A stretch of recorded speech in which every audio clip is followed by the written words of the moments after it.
আর একটা আমল বলবো, এটা আপনারা সবচেয়ে হালকা মনে করেন, অথচ এটার ওজন কত বেশি। নবী সাল্লাল্লাহু আলাইহি ওয়াসাল্লাম বলছেন যে মান সাদ্দা ফুরজাতান ফি সাফফি বানাল্লাহু লাহু বাইতান ফিল জান্নাহ ওয়া রাফা লাহু বিহা দারাজাতান। যে ব্যক্তি ওই নামাজের কাতারের ফাঁকা জায়গাটা বন্ধ করলো, আল্লাহ পাক তার জন্য এর বিনিময়ে জান্নাতে অট্টালিকা তৈরি করবেন, তার জান্নাতে একটা মর্যাদা বৃদ্ধি করবেন।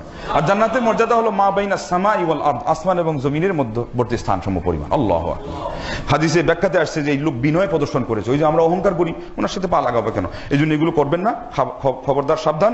প্রিয় নবী সাল্লাল্লাহু আলাইহি ওয়াসাল্লাম কাছ থেকে যে হাদিসগুলো আসবে সবগুলো আপনারা অন্তর দিয়ে মেনে নেবেন, এবং শেষে এই কথা মনে রাখবেন যে এই যে বরকতটা আমরা শুনলাম এটা হলো কোরআন সুন্নাহ ভিত্তিক। এর বিপরীতে ভুল পন্থায় আপনি অনেক কিছু পেয়ে যাচ্ছেন, শিরকি মন্ত্র দিয়ে আপনি আরোগ্য লাভ করতেছেন, ব্যবসায় বলে কেউ উন্নতি করে ফেলছে, কার পরীক্ষায় পাস হয়ে যাচ্ছে, কার ভাগ্য পরিবর্তন হয়েছে, এগুলো সব হলো নোংরা। আল্লাহ পাক কোরআনের সূরা মায়েদা আয়াত নম্বর 100 বলছেন, এটা শেষ, যে কুল লা ইয়াস্তাউল খাবিস ওয়াত তাইয়্যিবু ওয়ালাউ আ'জাবাতকা কাসরাতুল খাবিস। হে নবী, তুমি বলে দাও নোংরা জিনিস আর উত্তম ও পবিত্র জিনিস অসীম কালো কখনো সমান হতে পারে না, যদিও বা ওই নোংরা জিনিসের আধিক্য তোমাকে খুব বেশি আল্লাহু আকবার আকৃষ্ট করে ফেলে। হায় হায়, এটা যদি নবীর ক্ষেত্রে আল্লাহ বলেন, তাহলে আমাদের ক্ষেত্রে কি? মানে আমরা মানুষ দুর্বল, হতেই পারে মনটা ওইদিকে চলে যাবে, কিন্তু আপনি ওই ইমানের দিকে তাকিয়ে এবং এই যে বিশুদ্ধ পন্থায় বরকতের যে কত দিক ও বিভাগ আছে, কত কাজ আছে, সেগুলোর দিকে তাকিয়ে আমরা এই জিনিসগুলো অবলম্বন করব।